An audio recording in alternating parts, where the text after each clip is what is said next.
Welcome to Thrive with Pride from AgeOptions, an online space for LGBT older adults and those who care for them.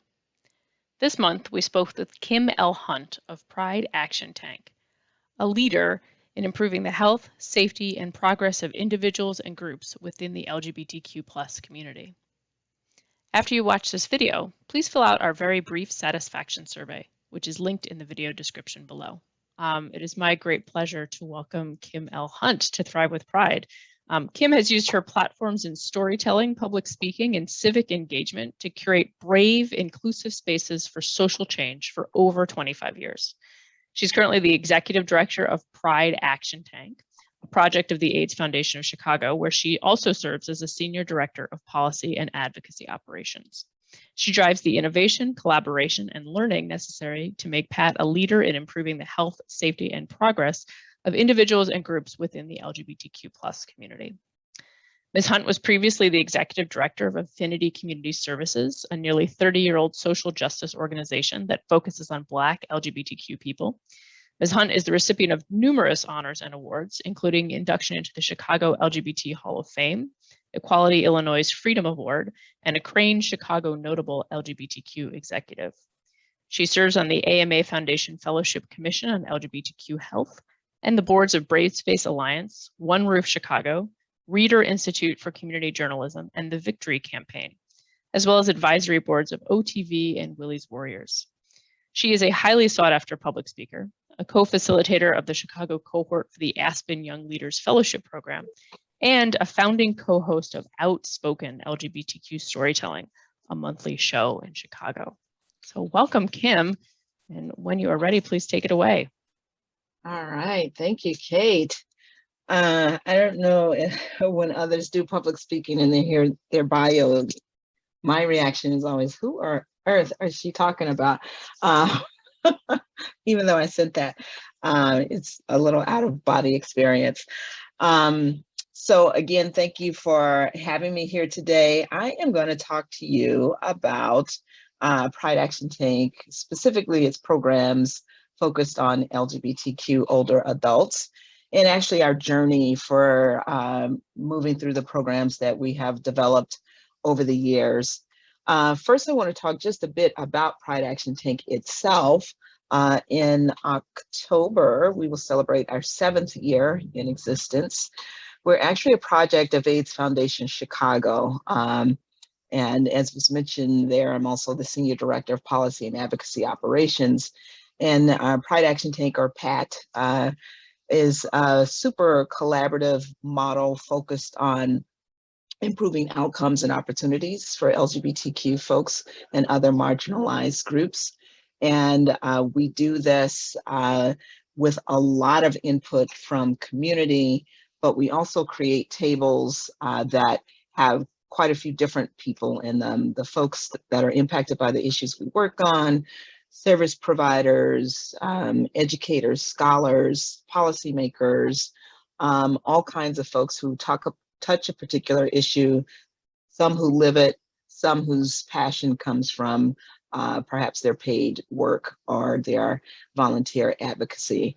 So we have quite a few interest areas, and those are informed by the LGBTQ needs assessment that was initially done in 2012 and a refresh in 2019 by the Morton Group that looked at LGBTQ needs in the Chicago region and was commissioned by the LGBT fund at Chicago Community Trust. So that's kind of how we got to this idea of having a container for all these different issues that are important, I should say, to LGBTQ communities and others.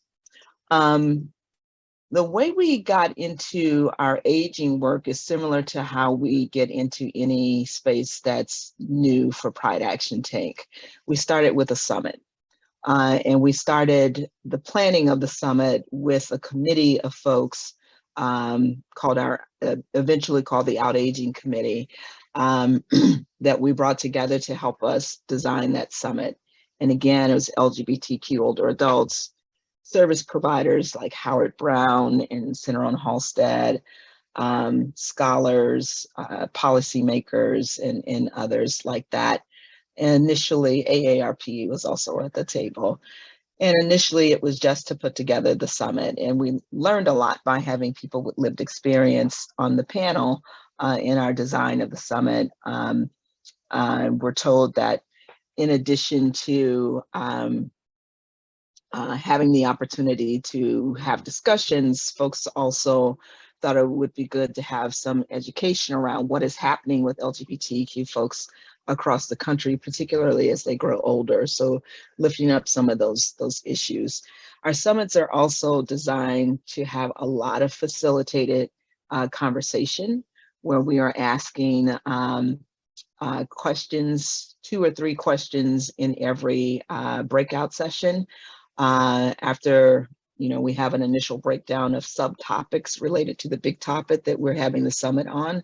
So for the out-aging group, for example, we had a subtopic on community building and housing. And I think the other one was health. And so we had a number of conversations with different folks in the course of the 2-day summit. And we're able to take those notes from all those sessions to develop themes and eventually to develop projects. And some of what we learned in the course of reviewing the notes is that LGBTQ older adults felt that they had a lack of knowledge or even access, frankly, to resources that support both LGBTQ populations as well as aging populations. They also wanted to have strong social support networks and communities. I think you all know that isolation is an issue for older adults in general, but for LGBTQ older adults particularly so, many of whom do not have connections with families of origin, don't have children, live alone. So the isolation is amped up several levels. And finally, there was a need to, the older adults identified a need to update and transform existing systems and institutions. And that's kind of what we're going to focus on with the what I'm going to talk about moving forward today as we talk about the different programs that we've launched since the Out Aging Summit and getting this amazing input. And this is at the bottom here is one of the quotes that kind of drives me as I think about this work. And this was from one of our attendees in 2017. He said, "There's so much I don't know. Personally, there is a generation or two that is lost," referring to the LGBTQ community and aging. "There aren't many gay men that I could talk to, so I'm just winging this aging thing." And I wish I could say that was just true on an individual level, but it's also true, we know, for institutions that are supposed to be serving older adults, they're also winging dealing with LGBTQ older adults, if they're doing it at all on a positive note, if you will. So a little bit about our committee, and I told you how it started. It's kind of grown over time, and I will say we founded that committee in 2016, and many of the original members are still with us in 2022, which is pretty phenomenal. But we kind of started with, I think, probably a social services and health focus, thinking about resources that we could bring to folks. And so we had and still have quite a few service providers on the panel, but on the committee, I should say. But there are also other folks. There are lawyers, because we know that having, end of life documents, wills, powers of attorney, all those things are particularly missing from LGBTQ older adults. We know it's an issue overall in aging, but again, amped up for LGBTQ older adults. Of course, we have advocates who are LGBTQ older adults themselves. I shouldn't continue to say them because I turned 60 this year, so I'm very much in this group. We have policy and advocacy folks at the table. So in addition to myself, we have Equality Illinois, and then Pride Action Tank is within the policy and advocacy department at AIDS Foundation Chicago. So we have access to those resources too. And over the last year or so, we have added a couple of scholars to our committee, which has really, of course, amped up our ability to do research. And I'll talk about that in just a moment. So that's the committee. Here's an example of one of the programs that came out of the Out Aging Summit after, there was a lot of conversation about folks just needing needing this paperwork. We collaborated with the Center for Disability and Elder Law to create more of an ongoing and revolving legal clinic for LGBTQ older adults. This is something that they've been doing at the Center on Halsted very successfully. And we talked about how do we expand that and bring it to other parts of the city. So we were able to do that for a bit. Pandemic changed everything, but really happy that we were able to bring that service to more communities. And then as we move towards how do we implement the ideas that came out of the summit, we began to talk more and more about having something ongoing, and something that also had us work more intentionally with long-term care facilities, or at least have them in mind. So in 2019, we got funding from both the LGBT Fund at Chicago Community Trust and RRF Foundation for Aging to create what we call the Outreach Advocating for Safe, Inclusive Spaces for LGBT Older Adults program. And our thought was to have a speakers bureau and develop brochures for long-term care facilities, just about the needs of LGBT older adults and the fact that they are probably in your facility. We know that there's a great fear that LGBTQ older adults have about entering long-term and congregate care, that 70% of trans folks feel like they're going to have to go back in the closet. At least 50% of LGB folks feel like they're going to have to go back in the closet. So there's some real concern about entering long-term care that we wanted to begin to address by actually going to facilities and having speaker sessions and panels and that kind of thing. And then the pandemic hit. And so we had to pivot. And we decided, instead of course, if you will recall, I know you all lived it, especially early in the lockdown, the horrific deaths and illnesses happening in nursing homes and other long-term care facilities. We couldn't get in, of course, and then folks' attention was rightly on COVID. So we decided to focus on building the skills of LGBTQ older adults themselves. And when I say building, it's not that folks didn't have skills already. It's very clear that they do, but we wanted to hone in on storytelling and advocacy. We also did want to offer something to facilities. So we have a toolkit on our website that is what I call LGBTQ Cultural Competency Light. So some resources from places like SAGE and Illinois Department on Aging and other spaces nationally and locally, some of Pride Action Tank stuff, but resources that facilities can go to when they're really ready to start moving down this path. We also developed a storytelling training that culminated in a storytelling showcase, an Advocacy 101 training that led to a legislative breakfast on LGBTQ aging issues, which it has now become an annual event. We'll be planning our third one this December. And then finally, we developed a training for older adults and allies and service providers, just to show folks how to be better allies to older adults. And so I'll go through those briefly. But first, I want to talk about storytelling for change and the importance of storytelling. Storytelling is near and dear to my heart. As you heard, I co-hosted a monthly show at Sidetrack in Boys Town for 8 years. I actually just stepped back earlier this month to hand the mic to a younger person who has told stories quite well on that stage and beyond. So very happy to have been a part of that. One of the things that we learned from the Aging Summit is that older adults really wanted a platform to tell their stories and to amplify their voices. So we wanted to provide a space for them to do that and to learn to put their stories together.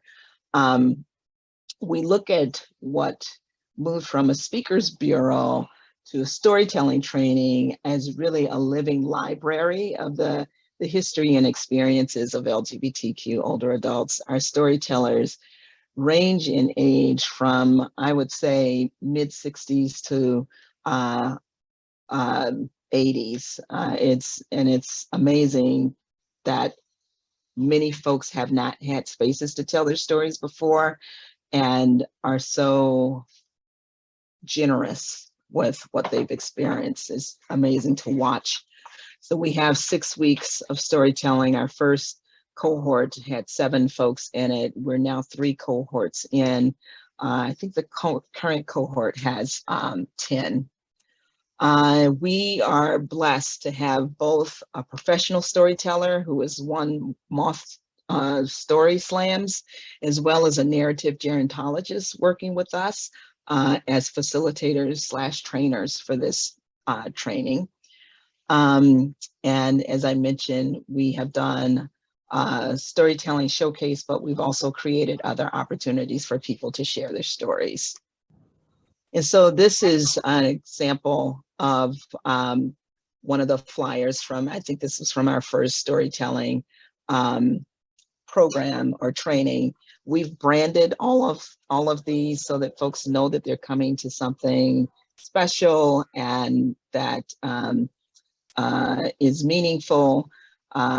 There's an actual outline for our workshop series. They spend a lot of time developing their stories and practicing and giving each other feedback. And then when we're ready to do the showcase, they also have a dress rehearsal. This is just the flyer from the storytelling showcase that we did. The first one, there's a video here that I'm not going to play, but as I mentioned to Kate, I will send a PDF version of this deck to her to send out, and you can see all the videos that are in the deck. So why is storytelling important? Having that narrative gerontologist on our committee and as part of the training really opened my eyes in a different way to the power of stories. I already knew, and you probably guessed too, that hearing a story just kind of sticks in your mind a different way from hearing stats. And it's not that we don't need the stats too, we need both of them together. And I will say that this storytelling that we do is different from the typical advocacy 101 where you have a minute or two to share a story. These stories are more like 7 to 10 minutes. As I like to say, they get to breathe. And so you get to hear more about the nuances of people's lives and lived experience. We know that stories really, they hit us with our emotions, and they really create the space of empathy as we listen to another person's story. They also reflect the gray areas in our lives, not just the black and white, but all those little nooks and crannies and complexities that we all experience in real life. As human beings, we love a good narrative. Our brains are just equipped for that. We're a very social species, and sitting around the campfire, the porch, or on Zoom telling a story is just something that really comes naturally to us. And we know that, and this is part of Nick's, Dr. Nick, I call him, research as a narrative gerontologist. We know that science tells us that exposure to stories is actually linked to changes in motivation and behavior. The life story work has been used in evidence-based intervention in elder care settings. Nick has done some of this work, and that this work is engaged with many, or involves many positive outcomes, from enhancing the well-being and self-esteem of the storyteller to improved cognitive functioning, even to physiological changes, reduced inflammation and elevated immune function, just sharing and hearing stories. So this is Nick's work that is actually, we're leaning into it a bit as we develop some research projects throughout aging. So here are some words from some of our storytellers. Rick talked about the training being an opportunity to become more knowledgeable and familiar with storytelling, and this notion that his story is worth sharing. We had Danny, and I think Danny's story is in the deck. Danny had a story to tell and feeling like she had a story to tell, but then learning the nuts and bolts about how to craft the story was important to her.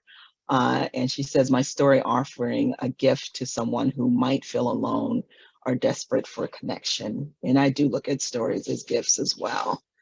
Larry said that he liked that the leaders asked us to focus on what we want the listeners to do in response to what they hear, and look beyond simply enjoying our personal stories. And then finally, Phyllis talked about how important it was for her to think of her life experiences as worthy to even be shared with other people, and helped her reflect on the challenge of communicating meaning to others. So those were voices from our very first cohort. And then we moved from stories to advocating for change, where we were doing some know your rights type of training, but also an advocacy 101.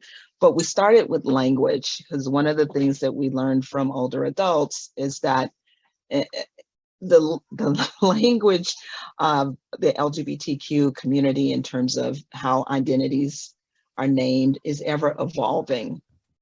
And sometimes older adults are not in those spaces where those different evolutions are happening. So starting with terminology and history helped give folks some shared language before moving into the know your rights information and the nuts and bolts, and also help provide that context and complexity for folks as we began to talk about public policy. And as I said, that advocacy for change training led to an actual legislative breakfast that, to our knowledge, was the first one in the state to focus on LGBT aging issues, and has now become a staple, much like we do a breakfast for the Illinois congressional delegation during the August break, and we're in our 6th year of doing that. So we bring some of these aging issues there to the federal conversation, but this one in December is focused on the state level. Not going to play that. And then I think it was Kate, I think it was you who popped into the advocating for change training of that very first session, and realized it was for LGBTQ older adults, and then asked me if there would be one for service providers and other allies. And because of your question, we created this 3rd training called Building Networks for Change, which really is about how to be a better advocate for LGBTQ older adults. And our objectives were really to provide information about the rights of LGBTQ older adults, develop an understanding of the role that allies could play, and then showing the importance of continued advocacy for LGBTQ older adults through public policy. So that has become a 1-day training. I should back up and say the storytelling is 6 sessions, the advocating for change is 4 sessions, and then this Building Networks for Change is 1 session, and it's open to everyone. This is an example from this year's Building Networks for Change training, where we had just amazing conversation, and we were able to bring in some of our storytellers to be a part of this one too. Lee Payne and Brian Gooding were storytellers in the previous cohort. So we've also done quite a bit of public policy work throughout aging. One of these became law in 2020, I want to say, and that is adding LGBTQ and HIV status to the definition of greatest social need for inclusion in aging programs, and also establishing non-discrimination protections for these populations in assisted living and other shared housing facilities. This part was kind of a cleanup because we already had done that in nursing homes years ago. And then this last session, the Disrupting Disparities for LGBT Older Adults legislation was passed. And that has three components to it: creating a 3-year commission on LGBT aging, adding a late LGBTQ older adult advocate in the Department on Aging, and then requiring providers funded by or contracting with the department to have LGBTQ cultural responsiveness training. And I will say also with these public policy changes, it's not just out aging, it's these pieces were led by Equality Illinois, and then we help with witness slips and getting education out, creating programming, all that kind of thing. So again, very collaborative. And then another project that we've done that as soon as we nail things down, Kate, I'm going to send you some information on. RRF also gave us a small grant to do photo shoots with LGBTQ older adults. Our models got to do portraits as well as group shots so that we could create some stock photos, because it is hard to find good pictures in general of older people where they're like living, breathing human beings engaged in activities. It's particularly hard with LGBTQ older adults. So we now have developed a bank of photos that we'll be using. And in October, we're planning, which is LGBTQ History Month, we're planning to do a program that will feature the portraits that we've done. We had 10 models we had 5 at the Center on Addison on the north side, and we had 5 at Affinity Community Services on the south side. So we're going to have a program that displays the photos and makes space for 3 or 4 of our storytellers to share their stories in an evening program. So as soon as we get all the details together, I will send that to Kate so she can send it to all of you. And then that is it. This is the website. It has tons of videos of our storytellers, of our breakfasts, and the toolkit is there and other resources. And then this is my email. Thanks again to Kim L. Hunt for a terrific presentation and for the lively discussion afterwards, which was not recorded. Please see the video description below for a copy of Kim's slides and more information about Pride Action Tank, including a link to their website and where to sign up to receive email updates from them. Please also help us by filling out the brief survey you'll find in the video description below. It helps us improve our programming and tell our funders why it matters. We hope you'll join us for our next monthly event on Tuesday, September 27th, when we will host the Medicare experts of Avisery by AgeOptions. They will discuss the basics of Medicare, why it is so crucial to review your plan every year at this time, and take your questions live. Make sure to join this event if you have any questions about your Medicare coverage for 2023. Login information is posted below or can be found on our website at www.thrivingwithpride.org. Thanks for watching. We hope to see you soon.